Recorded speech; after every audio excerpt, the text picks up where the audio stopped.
이번 코너는 빅데이터로 시청자들의 마음을 분석해보는 엠빅데이터 시간입니다. 오늘 데이터로 분석해볼 프로그램, MBC 오피스물의 계보를 이었던 작품이죠. 수목 드라마 미치지 않고서야입니다. 전민기 위원이 준비하셨죠? 네. 미치지 않고서야는 중년 직장인들의 치열한 생존기를 다루며 공감을 이끌어낸 드라마였는데요. 제 얘기 한번 들어보시죠. 무슨 인사팀을 갑니까? 생뚱맞게. 1일 1 보고서. 이 보고서 이게 말이 된다고 생각해요? 아니 이게 직장 내 괴롭힘 아니에요? 지금 나한테 이거? 일 이따위로 할 거예요? 진짜? 그 성질로 인사팀에서 일할 수 있겠어요? 회사에서 깔으면 까야죠. 지난 6월에 방송된 첫 회 시청률은 4%로 올해 상반기에 방영된 MBC 수목극 중 가장 높은 수치를 보이며 순항을 알렸습니다. 그러나 2020 도쿄올림픽, 제작진의 코로나19 확진 이슈와 맞물리며 무려 2주간의 결방을 겪어야 했는데요. 다양한 변수 속에서 8월 26일 최종회를 맞이한 미치지 않고서의 평균 시청률은 3.6%, 전체 언급량은 25,868건을 기록했습니다. 자, 마지막 회까지 방영된 시점에서 극의 완성도에 대해 이야기 나눠볼까요? 다들 어떻게 보셨나요? 우선 정경유착이라든지 가진 자의 욕망 등을 배경으로 하는 그 거대한 음모 이런 거 없이도 순도 높은 직장의 이야기만으로도 몰입감을 충분히 살려낸 점은 저는 높이 평가할 만하다고 생각을 합니다. 무엇보다 저는 주목할 만한 거는 이 드라마에는 대단한 욕망을 가진 인물이 하나도 없었던 거예요. 굳이 따지자면 오너의 먼 친척으로서 로얄 패밀리가 되고 싶었던 한세권 정도가 욕망의 어떤 인물이었고 나머지는 정말 평범했죠. 연로해지는 부모님들을 조금 편안하게 모시고 싶어 하기도 했고 또 아이들의 학자금이나 이런 것들을 댈 때 좀 불편하지 않게 했으면 좋겠다. 이 정도의 욕망들을 갖고 있었어요. 그런데 이제 이 모든 평범함들이 구조조정 과정에서 보여줬던 어떤 갈등이라든지 아니면 의회의 어떤 협력 그리고 각각의 상황에서 보여줬던 다양한 처세술들을 상당히 수긍할 수 있게 만들어줬던 점. 저는 이 점이 굉장히 눈에 띄었고요. 오래도록 좋은 오피스 드라마로 기억에 남을 것 같습니다. 보통의 오피스 드라마에서 흔히 이제 사회 초년생을 내세워서 그의 어떤 성장기를 보여주는데 그것과 달리 여기서는 N년차 중년 직장인들을 내세우면서 고용 불안이 굉장히 심화된 시대의 어떤 그늘을 보여주면서 이야기를 전개해 나갔잖아요. 그런 문제의식을 이제 끝까지 잘 밀어붙인 작품이었고 커리어가 굉장히 탄탄한 정규직 노동자들조차도 항상 언제 올지 모를 정리해고에 대비해야 되고 또 자존심을 버리면서까지 끝까지 하루라도 더 회사에 남아있으려는 그런 모습이 이제 굉장히 좀 현실적으로 그려졌고 또 주요 인물들을 보면은 끊임없이 회사의 지시에 따라서 살아남는다고 하더라도 부서를 계속해서 옮기고 또 직위도 바뀌게 되는 그런 모습을 볼 수가 있는데 이런 인물들의 모습 자체가 고용 안정성에 굉장히 위기가 있구나. 그리고 노동자들이 저렇게 쉽게 갈아 끼워지는 부품처럼 부품화되어 있구나. 이런 현실을 굉장히 잘 보여줬다라고 생각을 하고요. 사실 마지막 회 같은 경우에는 이렇게 현실적인 기조를 유지하다가 약간 판타지처럼 전개가 됐는데 그것이 오히려 현실이었어야 되는 거죠. 어떤 정당한 노력들이 공정한 평가와 보상을 받고 그런 노력들을 대기업들이 이렇게 뺏어가지 않고 정말 올바르게 노동자들이 존중받는 그런 세상들이 더 이상 판타지로 느껴지지 않을 때 이 드라마가 이야기하고자 하는 어떤 공정한 어떤 노동시장의 정상화 이런 것들이 오는 세상이 되게 되지 않을까 이런 생각을 해봤습니다. 마지막까지 국적 구조가 굉장히 재미있고 캐릭터가 선명한 드라마라서 좋았다라고 말할 수 있을 것 같은데요. 사실 이게 처음 시작할 때 최반석이라고 하는 인물의 운명은 어떻게 되는 것인가. 한명전자에서 살아남을 것인가. 아니면 매각이 되면 거기에 고용 승계가 될 것인가. 여기에 대한 시청자들의 궁금증이 있었을 것 같아요. 그래서 중간에 굉장히 많은 어떤 사건들을 거치면서 긴장의 끈을 놓칠 수 없게 이야기가 진행됐고 최반석이 15후에 갑자기 퇴사를 한단 말이에요. 그래서 약간 의외의 선택이다라고 생각을 하고 있었는데 그 이후에 창업을 하고 창업을 하면서도 그것이 모든 것이 순탄하게만은 진행되지 않고 여러 사건들이 굉장히 눈 돌릴 틈 없이 진행되어서 이렇게 끝까지 탄탄한 드라마는 오랜만에 보는 것 같다라는 느낌을 받았습니다.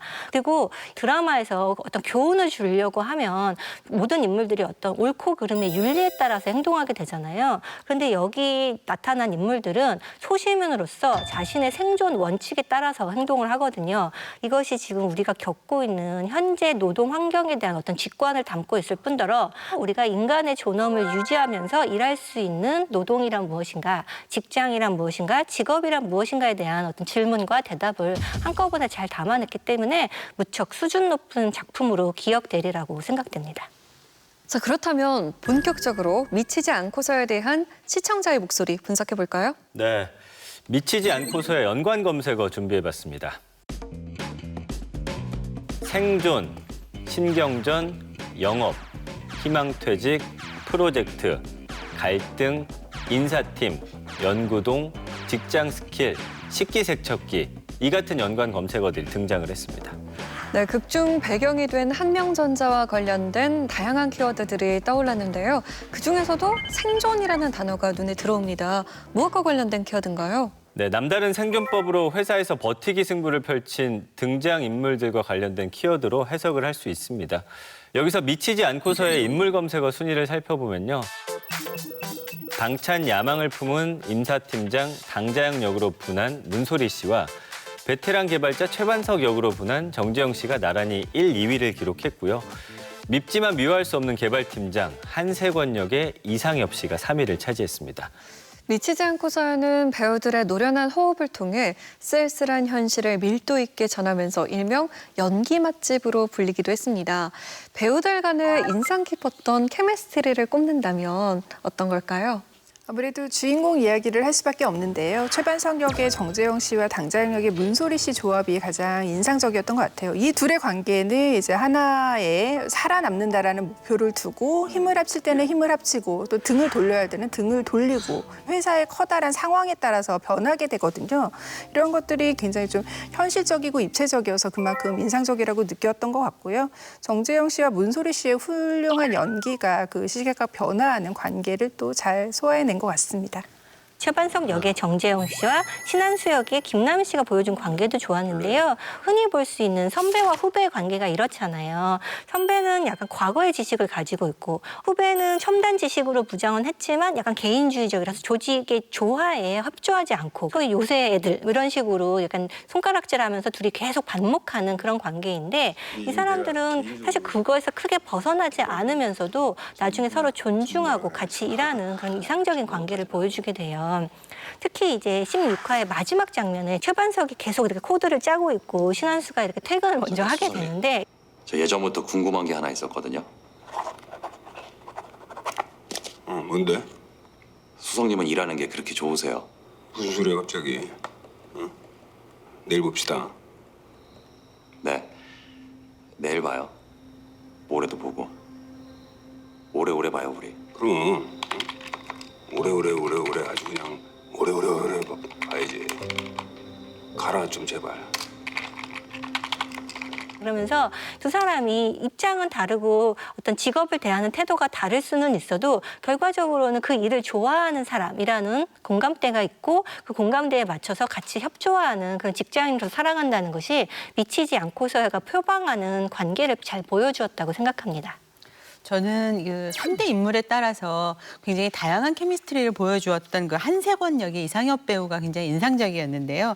그 중에서도 최반순 역을 했던 그 정재영 씨와의 그 호흡은 굉장히 좀 뛰어났다고 생각을 합니다. 우선 이 한세권이라는 인물은 겉모술수에 능하고 능력도 있고 또 승부욕도 있죠. 하지만 참을성이 없는 인물이에요. 그런 인물이 자기보다 나이가 많은 선배 최반석을 팀원으로 받았으니까 오죽 답답했겠습니까?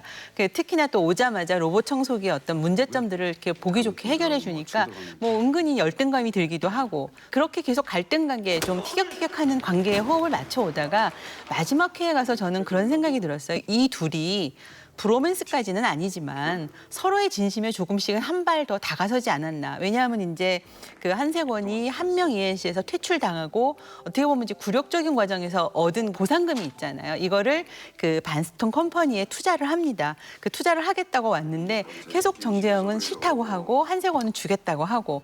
돌려주세요. 가져가요. 아유, 사정 어려운 것도 다 알고 토 달치고 말고 그냥 받으세요. 응? 내가 끼친 손해 갚는다고 생각하시죠. 고맙긴 하네요 그래도. 이제 그 과정에서 두 사람의 관계가 성숙한 인간의 관계로서 이렇게 정리가 되는 부분들이 굉장히 인상적이었습니다. 자, 그럼 다음 키워드 넘어가 볼까요? 신경전입니다. 무엇과 연관된 단어인가요? 네. 매회 직원들 간의 팽팽한 신경전으로 바람잘 날 없었던 회사 생활과 관련된 키워드로 해석할 수 있습니다. 미치지 않고서야는 한명전자 창인사업부의 매각 이슈를 중심으로 각자 살 방법을 모색하는 사람들의 이야기가 주 스토리 라인인데요. 그 속에서 인사팀과 개발팀을 배경으로 한 치열한 갈등과 위기를 극복해 나가는 과정이 흥미진진하게 전개되며 눈길을 모았습니다. 여기서 미치지 않고서의 시청률 탑3 회차를 살펴보면 진화사업부 직원들의 희망퇴직 면담 현장을 담은 1회와 최반석의 연구동 복귀를 두고 신경전을 벌이는 당자연과 한세권의 모습이 담긴 7회가 시청률 4%로 공동 3위를 기록했고요. 최반석이 설립한 회사 반스톤 컴퍼니가 성공길을 걸으며 행복한 엔딩을 맞은 16회가 시청률 4.2%로 2위에 올랐습니다.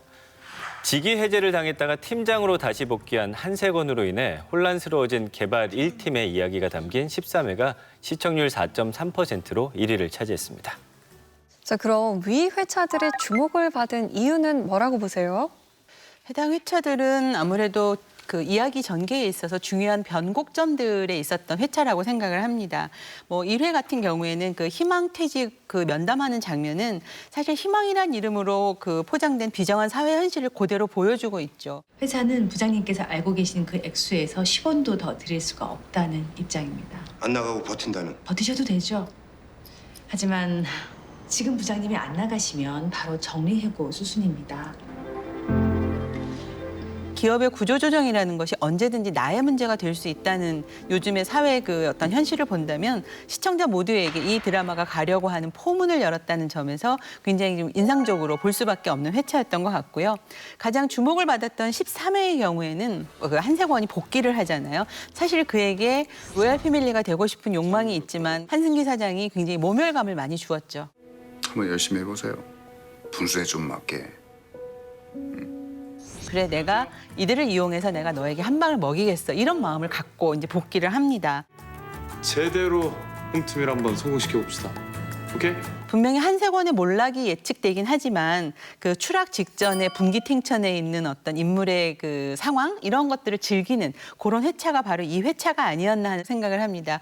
그러니까 이 드라마는 사실 이렇게 극성이 굉장히 강한 드라마는 아니지만 굉장히 갈등 구도를 쌓아 올리는 전략에 따라서 되게 잘 진행된 드라마였다라는 생각이 들어요.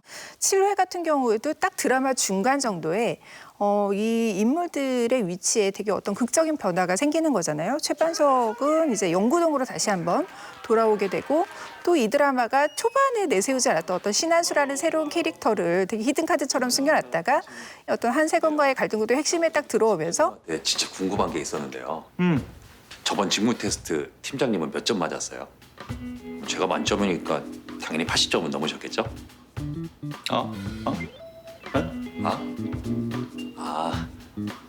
못 넘으셨구나. 잘 알겠습니다. 새로운 캐릭터가 또 다른 흥미로운 갈등 구도를 만들어내겠다라는 그런 기대감을 갖게 만든 그런 회차가 또 7회였거든요. 그런 식으로 이 드라마가 갈등 구도를 되게 차근차근 잘 구축해 갔다라는 것이 이 시청률의 변화에서 좀 보이는 것 같습니다.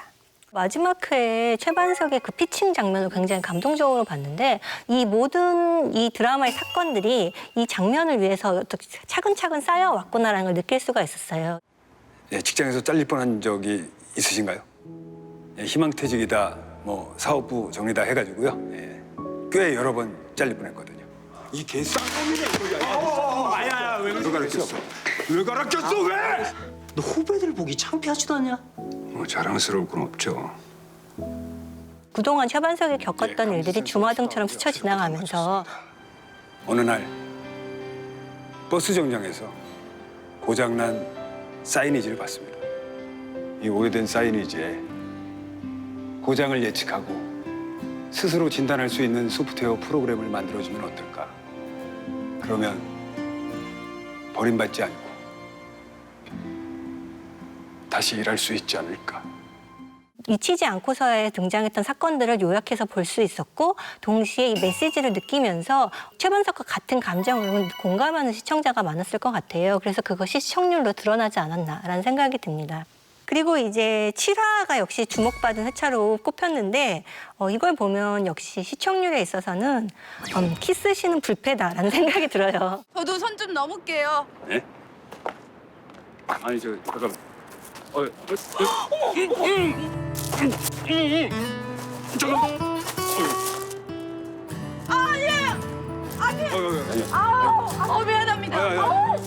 미안합니다. 이게 약간 슴슴한 드라마의 러브라인의 재미를 주면서 이 드라마가 단순하게 일만 하는 드라마는 아니구나라는 시청자들의 기대감을 안겨줬기 때문에 주목받지 않았나라는 생각이 듭니다. 주목을 받은 회차들은 보면 이제 이렇게 긴장감을 좀 고조시키는 그런 회차들이 많았던 것 같아요. 그래서 사내 갈등으로 직원들에게 변화가 생기면서 어떤 많은 관심을 좀 모은 것 같고 그 마지막 회에 어떻게 될까라는 어떤 궁금증이 이제 집약적으로 이제 모여지면서 끝까지 힘을 좀 받지 않았나라는 생각을 해봅니다. 여기서 미치지 않고서에 대한 긍정 감성어를 살펴보면 공감, 재밌다, 사로잡다 등의 반응을 확인할 수가 있습니다. 네, 그렇다면 시청률 탑3 회차 외에 긍정 감성어의 반응들을 이끌어냈던 또 다른 장면들을 꼽아주신다면 어떤 장면들이 있을까요? 저는 그 웃음, 응원, 최선 이런 그 긍정 감성어들이 가장 잘 살아났던 거는 13회에 당자영이 이제 상품기획팀 막내로 가가지고 맡은 첫 업무인 회의록 작성하는 그 장면이라고 생각을 합니다. ASIS에서는 GMB 버튼이 평이하다는 평가가 있어서요. 투비에서 GM. 정말 알아들을 수 없는 외계어가 난무하는 그런 순간이었죠. 그래서 녹음을 해와서 그걸 이제 저녁에 남아서 푸는데 새 메리를 입혀가지고 속도를 좀 올리나? 메리 크리스마스하고 자빠졌네 진짜. 메리를 입혀서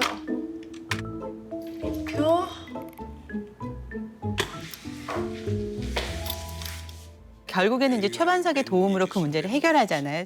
맵 리듀스요? 맵 리듀스?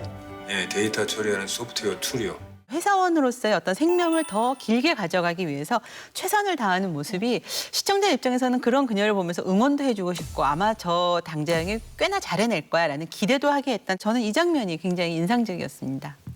저 역시 긍정 감성어에서 이제 공감과 응원이라는 키워드가 가장 눈에 띄는데요. 이 드라마는 고용 안정성 위기가 심화된 현실을 배경으로 하고 있어요.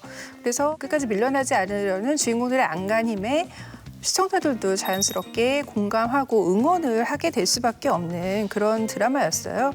그래서 저는 그런 의미에서 좀 저의 가장 강한 응원을 보내게 됐던 순간이 수십 년 동안 그 모든 노력을 바치고 헌신해왔던 최반석이 희망퇴직 대상자에 오르면서 자신의 쌓아왔던 어떤 감정을 분출시키는 그런 장면이 있었죠. 세상에 지금 뭐 폭탄 테러예요? 네? 제정신이에요? 미친 거 아니에요? 미친 거는 저 회사하고 당 팀장이 미친 거지. 예? 23년 동안 뼈 빠지게 일하고 뭐 이제 와서 하는 말이 뭐요? 내가 살면 회사가 죽고 내가 죽어야지 회사가 산다. 최 수석님. 그런 쓰레기 같은 망할 놈의 회사가 어디 있습니까? 예? 그런 빌어먹을 회사는 망해도 싸. 이 작품의 주제가 또 요약된 그런 장면이기도 했어요. 우리가 그동안 이 드라마의 제목은 미쳐야지만 좀 살아남을 수 있는 그런 노동자들의 현실인가 이렇게 생각을 했다가 이 최반석의 대사를 통해서 미친 건 노동자들이 아니라 노동자들이 이렇게 부품 취급하는 회사가 미친 거고 이런 노동이 정당한 대가를 받지 못하는 세상이 미친 거다라는 데 인식이 좀 이르렀거든요. 그런 면에서 이제 인물들의 감정이 폭발하면서 공감도 이끌어내고 응원도 하게 되고 또 한편으로 이 작품의 주제의식도 다시 한번 환기시킨 장면이었다고 생각됩니다. 자, 그럼 다음 키워드 보겠습니다. 영업이라는 검색어가 등장했네요. 네, 우리가 이제 이른바 영업한다고 하죠. 이 시청자들의 이목을 끌어모으기 위해 만들어진 번외 컨텐츠와 관련된 키워드로 해석을 할 수가 있습니다. 미치지 않고서에는 생생한 촬영 현장의 모습이 담긴 메이킹 필름을 매주 공개를 했었는데요. 우리는 어떻게 해요?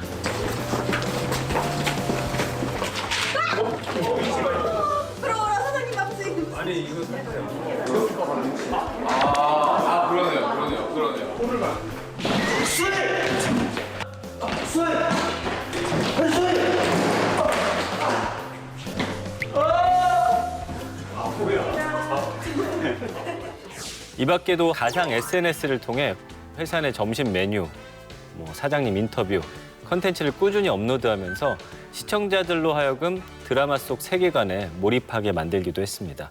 하지만 이 같은 노력에도 드라마가 방영되는 동안 화제성 면에서는 의미 있는 성적을 거두지 못하며 아쉬움을 남겼습니다. 자, 그렇다면 미치지 않고서야가 많은 화제를 이끌어내지 못했던 요인은 무엇이라고 보시나요? 우선 저는 드라마의 어떤 트렌드와 좀 다른 부분들이 있지 않았나 싶은데요. 요새 이제 대부분 드라마들이 굉장히 극적인 어떤 설정들을 가져가고 예측 불허의 반전, 거기에다가 이제 거대 자본들이 투여되면서 그 특수 효과들이 굉장히 많이 빛을 보죠. 그래서 시청자들은 그런 것들에 좀 익숙해져 있기 때문에 이렇게 서사 중심으로 감정의 변화와 어떤 그 과장되지 않은 사건들을 이렇게 슴슴하게 정말 풀어가는 것들이 조금은 올드한 스타일이라고 느낄 수 있었을 것 같아요. 그래서 폭발적인 화제력을 갖지 못했던 점이 있지 않나 생각을 합니다. 그러니까 이 드라마 성격 자체가 그 인물들의 그 상황에 굉장히 집중하는 그런 드라마였기 때문에 굉장히 강한 갈등 구도를 가지고 폭주하는 그런 드라마에 비해서는 굉장히 좀 화제성이나 시청률이 불리할 수밖에 없는데 그럼에도 불구하고 이 드라마는 처음부터 끝까지 내가 하고자 하는 이야기를 하겠다. 그리고 그 의미를 좀 발견할 수 있는 시청자들에게 가서 그 메시지를 좀 전달하겠다라는 의도를 저는 끝까지 그래도 잘 관철한 작품이었다는 생각이 들어요. 또 올림픽이라는 거대 이벤트 중에 이제 계속해서 결방이 되고 이런 불리한 조건 속에서도 꾸준히 시청률을 이어나갔다라는 것이 저는 의미가 있다라고 보여지거든요. 그거는 이 작품의 완성도라든지 진지한 주제의식이라든지 배우들의 연기가 어떤 고정 시청층을 만들어내서 정말 좋은 드라마다라는 어떤 공감대를 형성할 수 있는 그런 작품이었다라고 생각을 해요.